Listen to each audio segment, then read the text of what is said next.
Hello out there. It is the Friday before Halloween. Yep.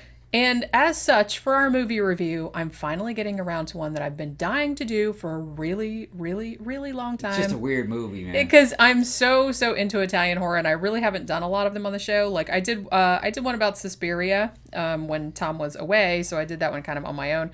I think that's the only Italian movie I've done so far, even though I'm like a really big, huge fan of them.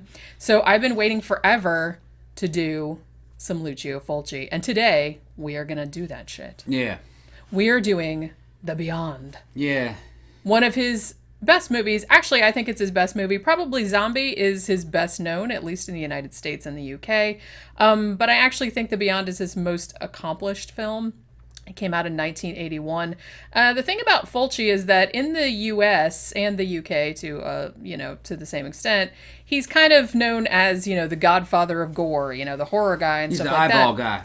Even though, and the eyeball guy. The eyeball guy, yeah. If there's eyeballs, he's going to poke them out. Pretty much, yes. And poke something into them, or poke the eye out, or pull the eye out, or mash the eye out, or step on the eye. There's just... Yeah. He's going to mess with the eye. And there are many, many examples in The Beyond, So yeah. I think that this has his most examples of ocular mayhem, I think, are in The Beyond. It's got an eye issue. But the interesting thing about him is that he actually directed movies, I think about 50 movies, and only a kind of a small percentage of them were horror movies. He also did Westerns, he did musicals, he did comedies, he did some giallo movies. Actually, he did a really good one, which I think is sort of underrated, which is called The Psychic, or Murder to the Tune of 7 Black Notes, which I might actually do at some point because I think that it's one that doesn't get a lot of attention, and I really like it. Like, I really like the script, and the way it's shot is really cool. But we are talking today about, as I said, The Beyond. Now, The Beyond is actually the second film in his loose conglomeration known as the Hell Trilogy or the Gates of Hell Trilogy. The first movie was from 1980, and it was called City of the Living Dead or The Gates of Hell. It goes under both of those titles. The third one came out in 1983 and was called The House by the Cemetery. Now, these are all standalone movies, but they have the same theme of like a hell portal or a place, like a cursed place that has like a doorway to hell underneath it. Yeah.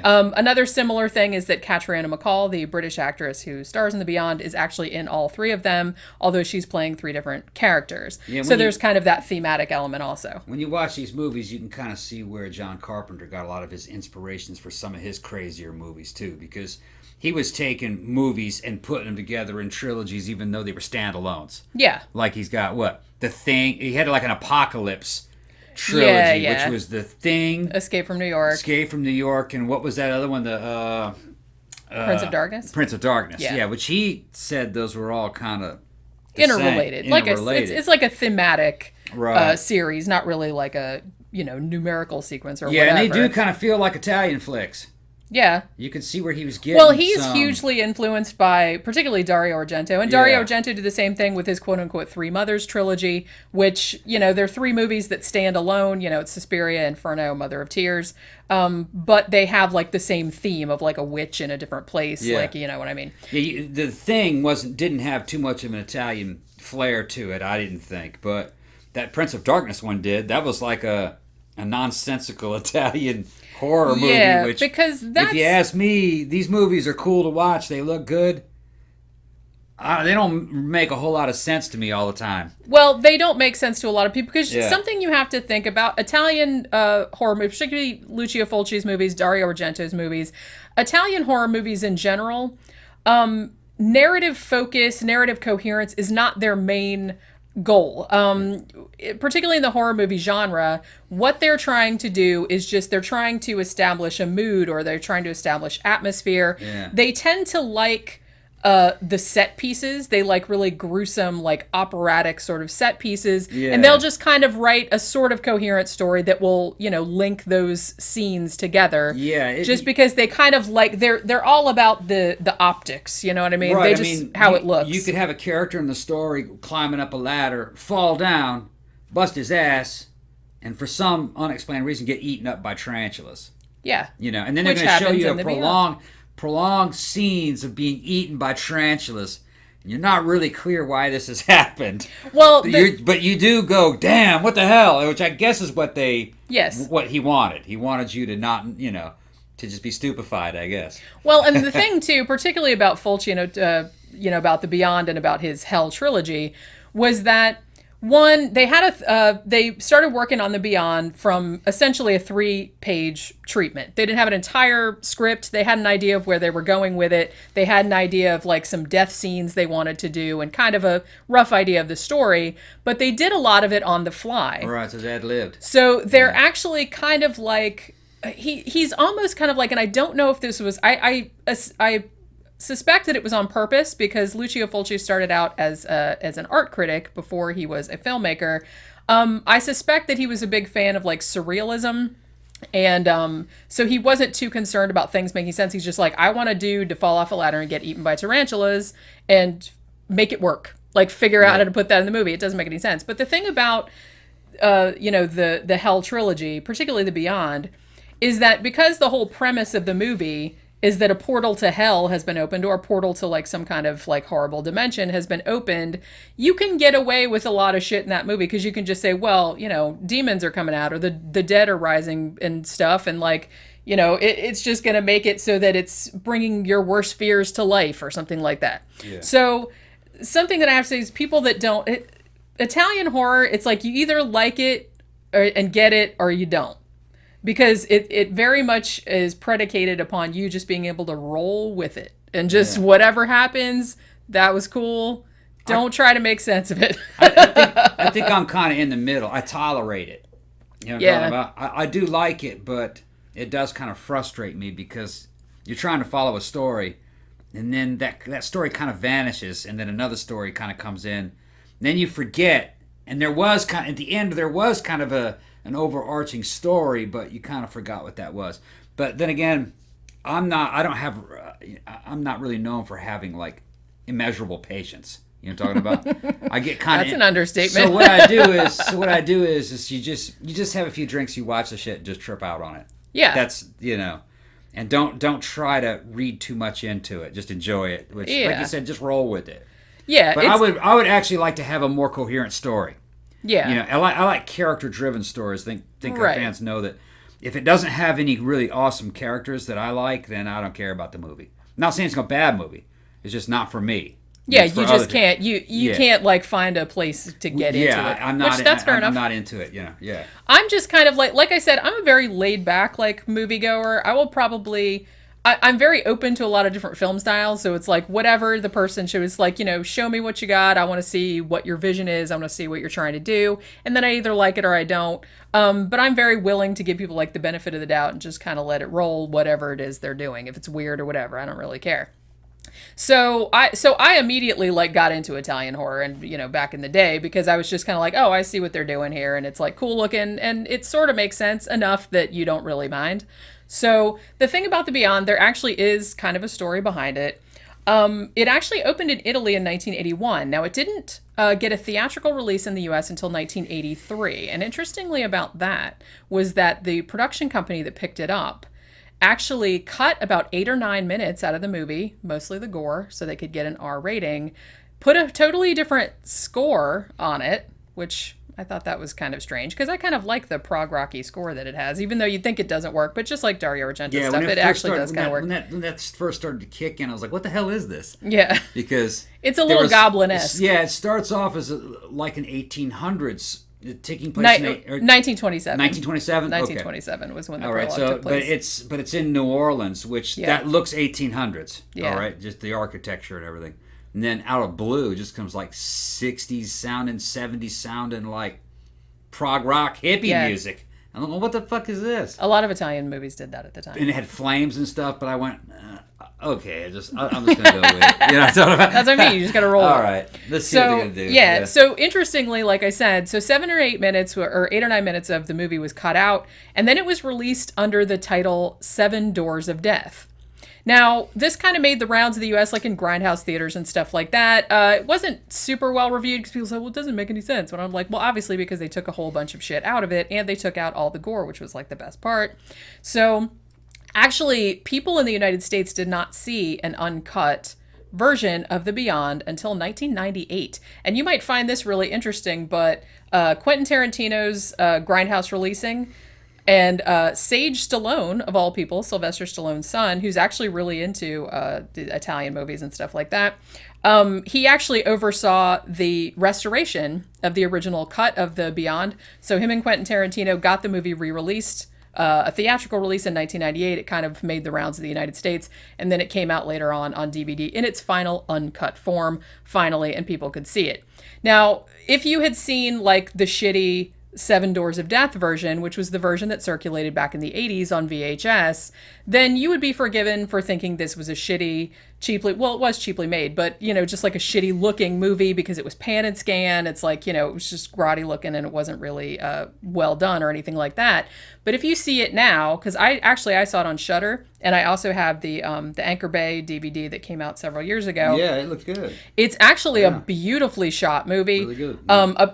And the first prologue of it, which is all like sepia tone and stuff, set in 1927 Louisiana, is actually kind of showcasing Fulci's and the cinematographer's grasp of like black and white and like light and shadow, and it's like really, really cool looking. Yeah. So this is a really, really nice looking movie when you see it in the form that it was supposed to be seen in. Yeah, it looked high quality to me. It really did. And like I said, it wasn't made for very much money. Like a lot of Italian movies at the time weren't. They were very cheaply made. But obviously Fulci was not a hack. He did know what he was doing, like, as concerning shot composition and things of that nature. The weird thing about it is, as an American, I look at that version of it, because it looked really nice. You would think if they went through all that trouble to shoot it that beautifully, they could have had a better script, I think, with a more coherent story, more driving, I would think. Yeah, but like I said, it's not their main concern. They're not their thing. They don't that care. Was just, it's a cultural thing. It's a cultural thing, I guess. Particularly as horror movies kind of like Italians have an ice cream called spumoni,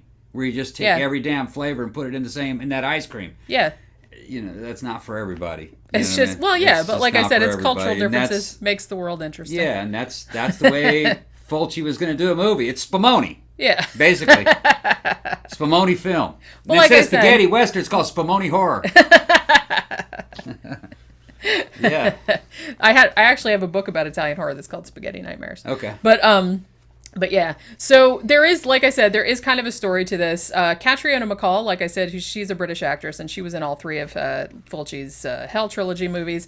She plays a woman named Liza from New York City, and she gets called to New Orleans after some uncle that she barely knew dies and leaves her this hotel called the Seven Doors Hotel in Louisiana. This was actually filmed at Otis House, which is a quite famous historic property in Louisiana, which still stands today. If you want to go visit it, and you can say, hey, this is where they shot The Beyond. Wow, that survived the storm? Yeah, as far as I know. Okay. And so it most of the exteriors, most of the interiors were actually shot in New Orleans. Pretty much the only stuff they had to shoot some of the real special effects, intense stuff. They had to shoot that in a studio in Rome. It's kind of funny. They were shooting all this stuff, and they were going through Decatur Street and everything. And of course, that's where I used to hang out when I was living on the Gulf Coast of Mississippi recently. In the '90s is when I was living there, and it's just funny because they're showing me all these places that I'm associating with the old goth scene. Yeah. This does have a very Southern Gothic kind of feel.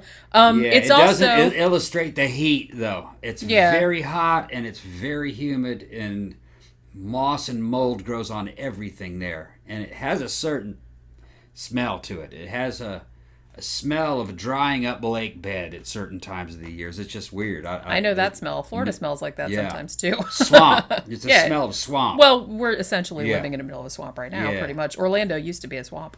So. But yeah, so they shot most, but I think they shot it in the fall and winter time, so maybe it wasn't quite as hot as usual. So she gets this hotel and she's going to fix it up.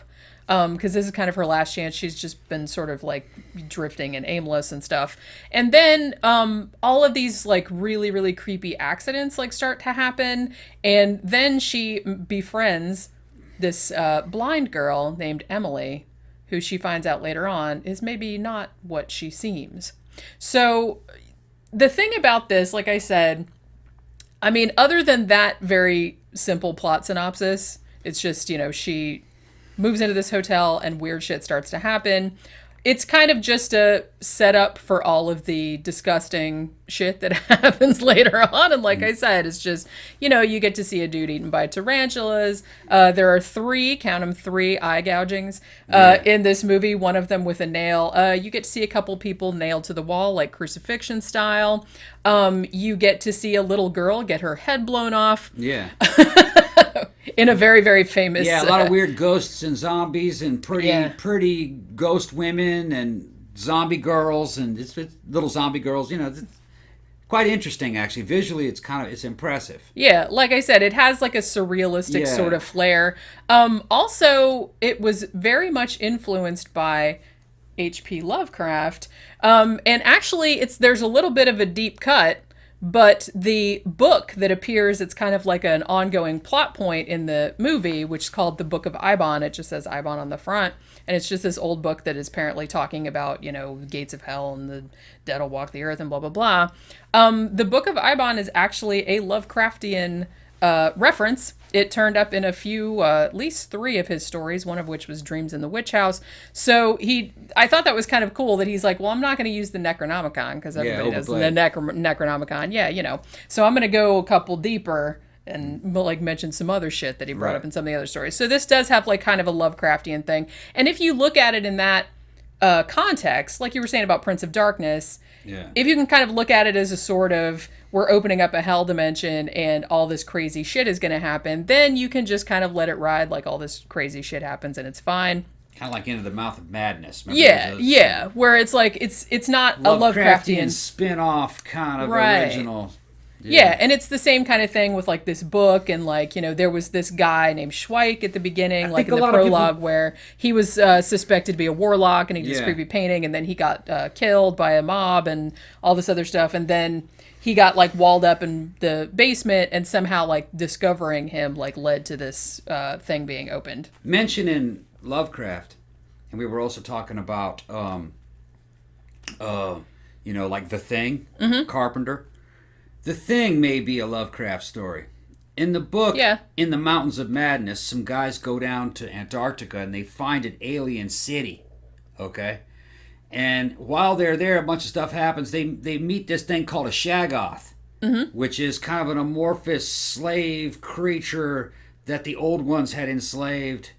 Really, the Shaggoth is the Thing from the movie The Thing. Yeah. Okay? So instead of finding a city, they find an alien spaceship. What I'm saying is that The Thing is kind of like a takeoff, or Carpenter's version of The Thing, kind of like a takeoff on In the Mountains of Madness. Yeah. Basically that same story. And The Thing is a Shaggoth. The Shaggoth is kind of described as shape-shifting and having eyes when it needed it and teeth when it needed it. And, so that's that same alien. Yeah.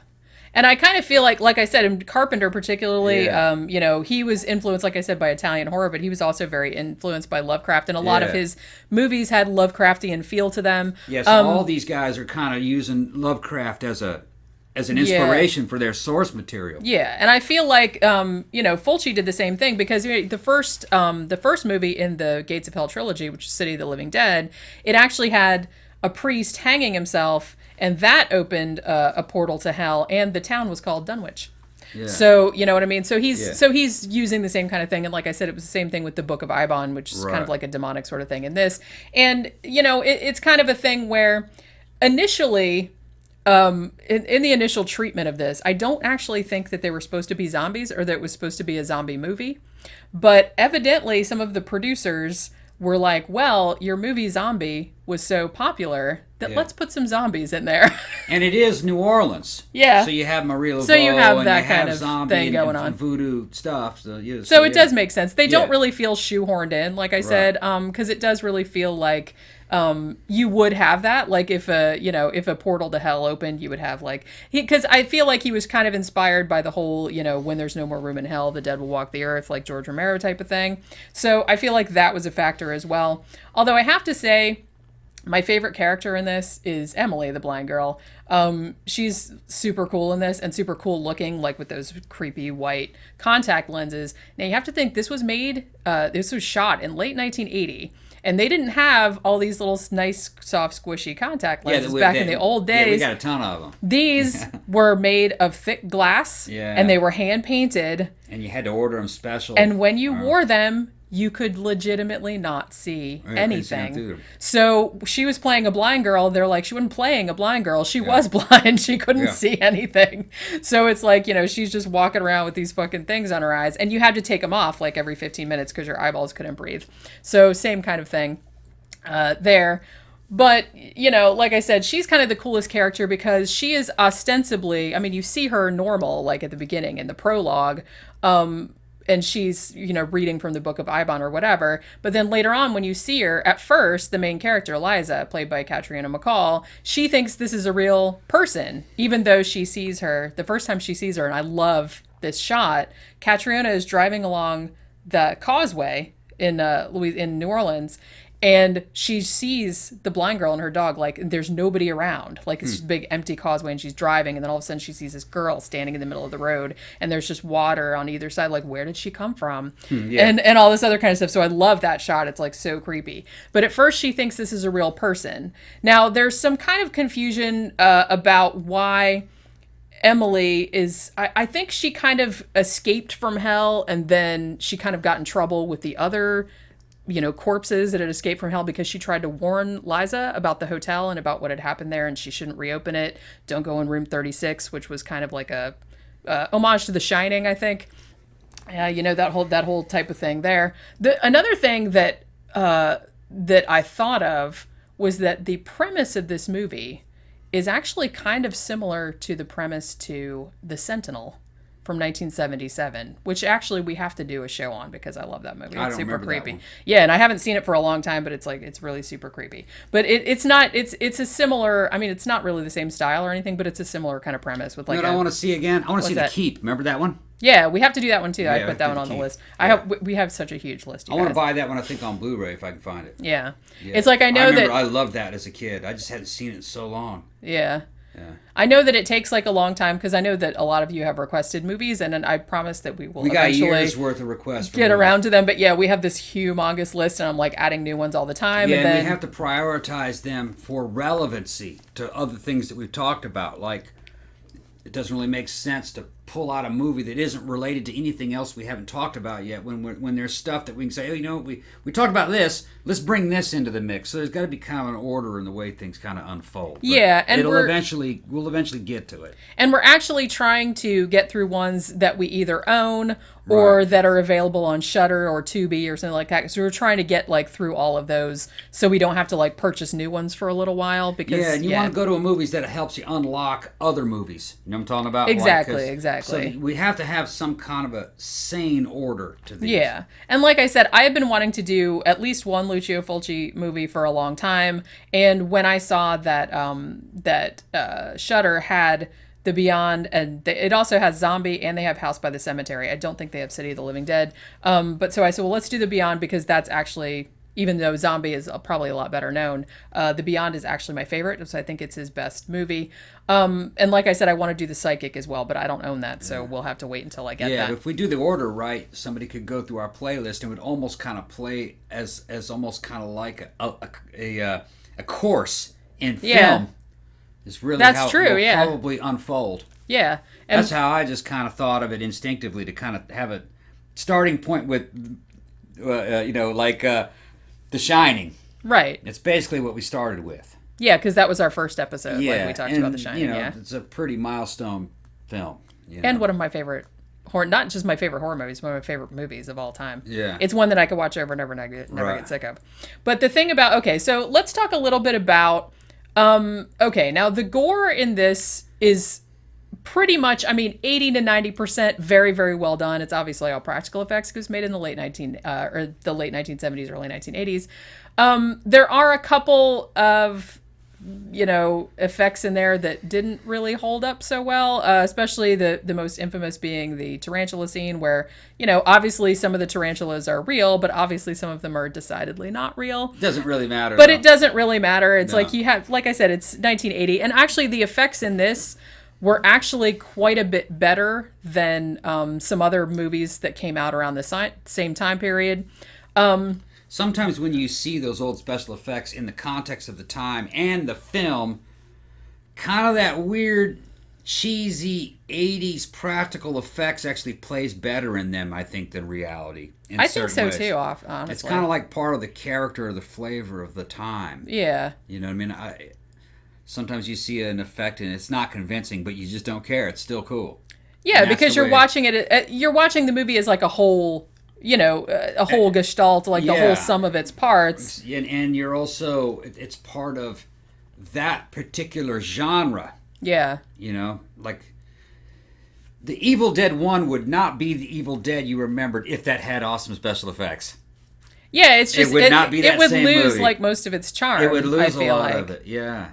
And I feel like that's what happens with a lot of the Italian movies. Because like I said, now some of the effects in this, like when Martha gets her eyeball popped out by the nail, when Jill gets her head blown off with the gun, stuff like that, when the one woman gets her face melted off with acid, those actually still look pretty damn good. Yeah. Also when Emily gets, her throat ripped out and things like that, it's like most of that looks pretty damn good still. Well, it's just like, what is it? Star Wars: A New Hope, that very first Star Wars. Yeah. All pretty practical effects. Yeah. Right? Putting modern effects over those would ruin that movie.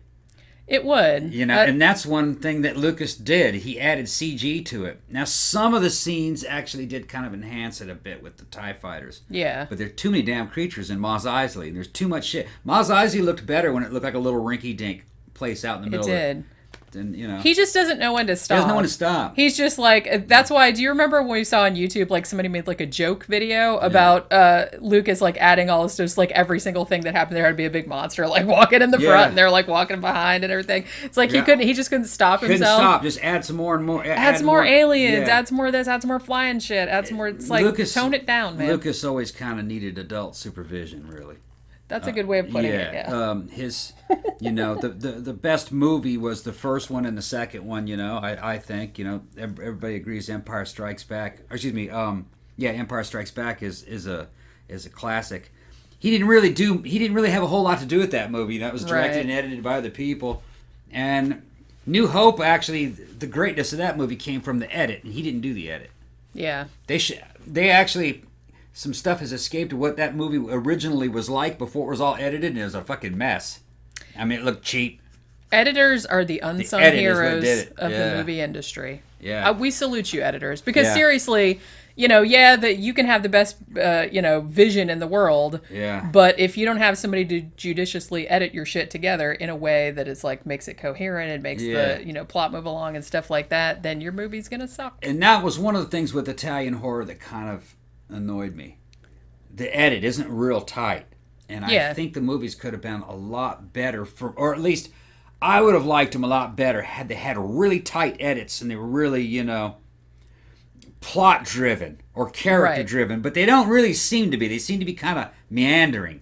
Yeah, like I said, they're more interested in like surrealism and like showing particularly weird. Yeah, and I think it was more like unsettling imagery. I think the story was built around certain scenes that they wanted. That's exactly pretty much how they work. Yeah, in general. We have to have some people eaten by tarantulas. We have to have a couple of zombies. We have to have a ghost girl. All right, how do we make this work? Yeah, and it seems like that's essentially exactly what they did. Yeah, kind of backwards engineering, but I think. But like I said, that's a cultural thing. I think they were just trying to. Yeah, it's a cultural thing, and they were trying to knock the movie out. Really, that too. They were just trying to do the movie. So let's just film these scenes, and we'll worry about it later. Yeah, we'll worry about it making sense later. Yeah, I think that's what they did. Although, you know what I mean. And another thing too, I think another thing that sort of is off-putting to people that are not used to Italian cinema of this era is that pretty much all of them are dubbed. Because for cheap, I don't know a lot about movie making, but evidently doing sound sync on set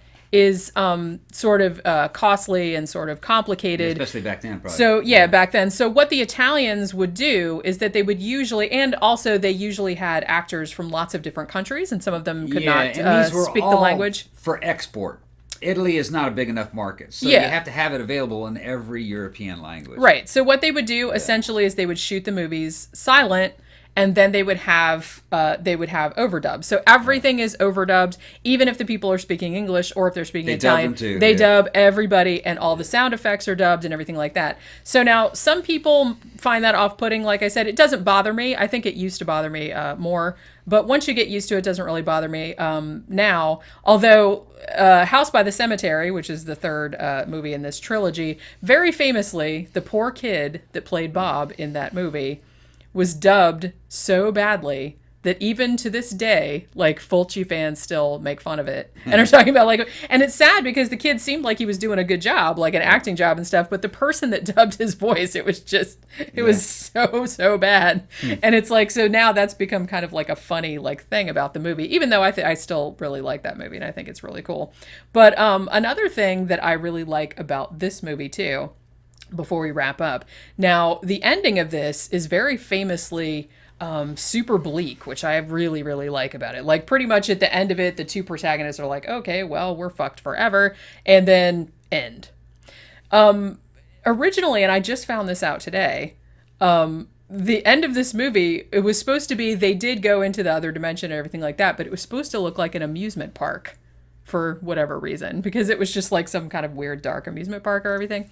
So they were going to do that initially, but then, because they didn't have enough money, they were just kind of like, no, let's do this instead. We'll just film it like in this big studio, like a blank studio with sand all over the floor. They got a bunch of people to lay down and be corpses.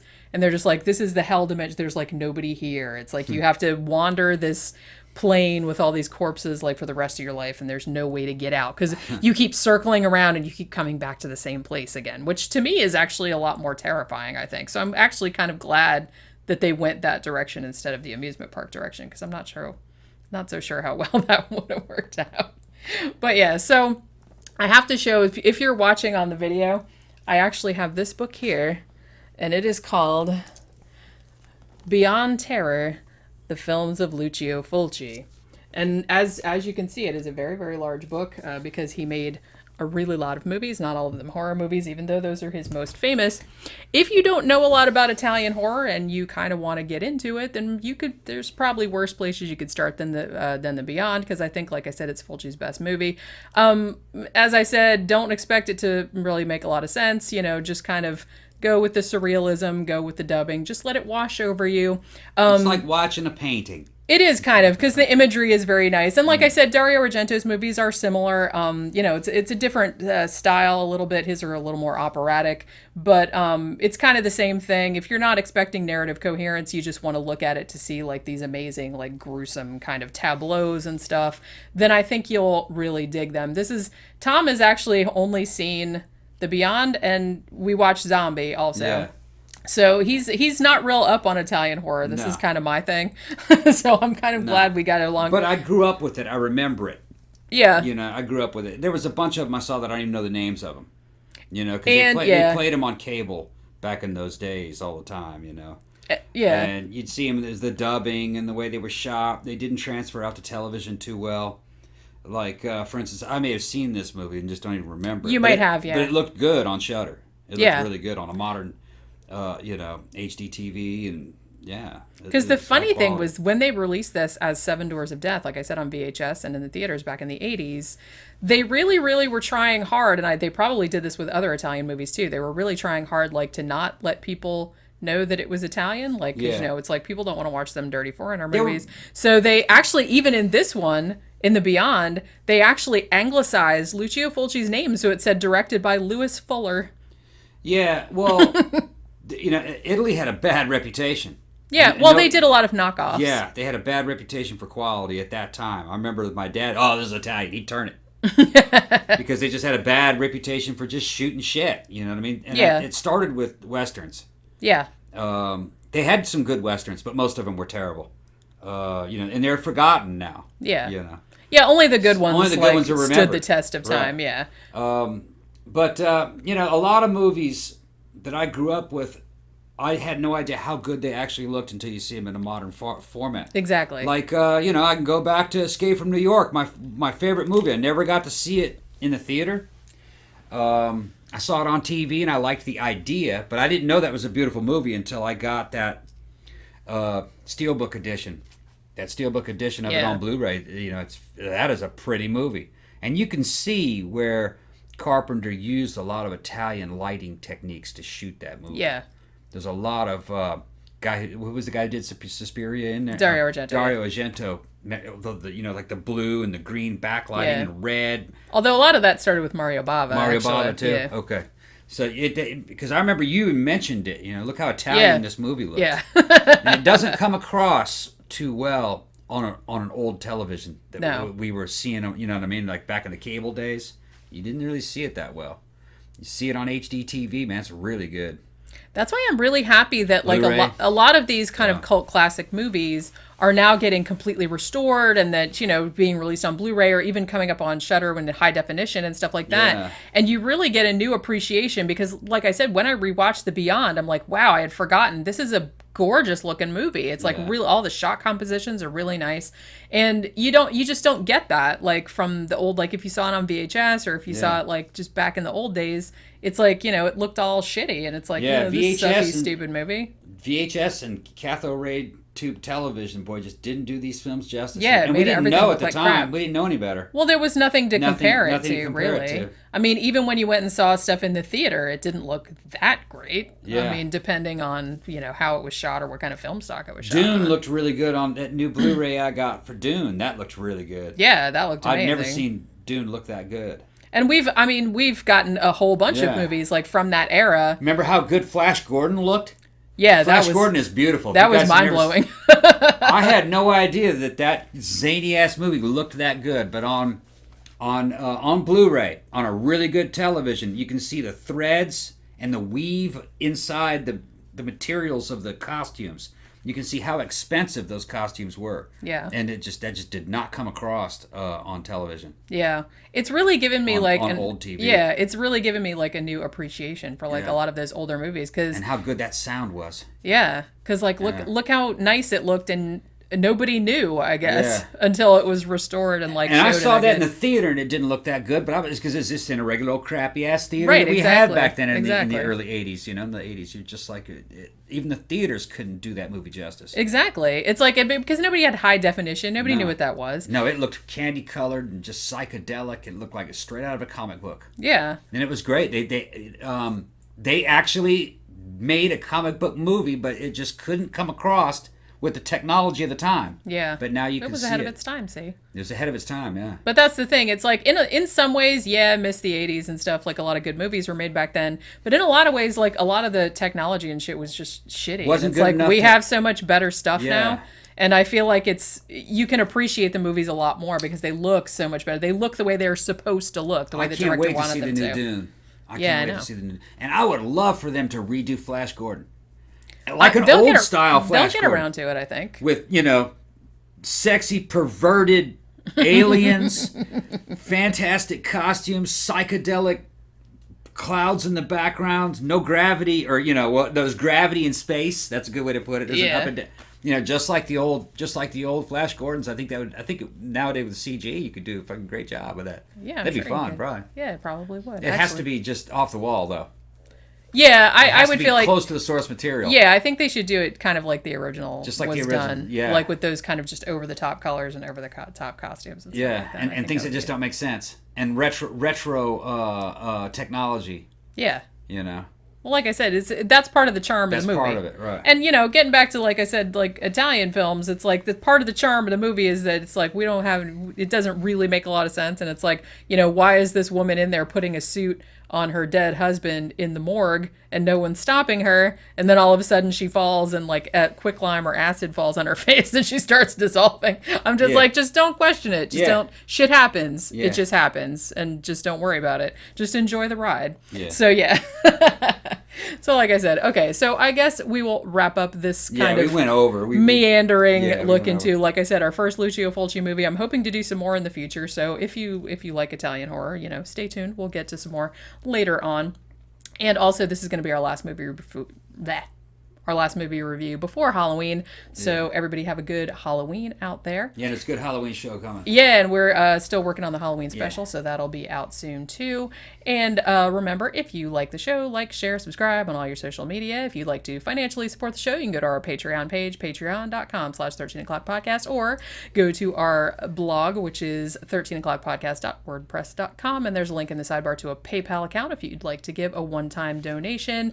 Remember, our regular shows come out every Tuesday. Movie reviews come out every Friday, and our show Matinee, which is our 3 new movies that we see every week, comes out on Sunday. So check them all out, and until next time, bye.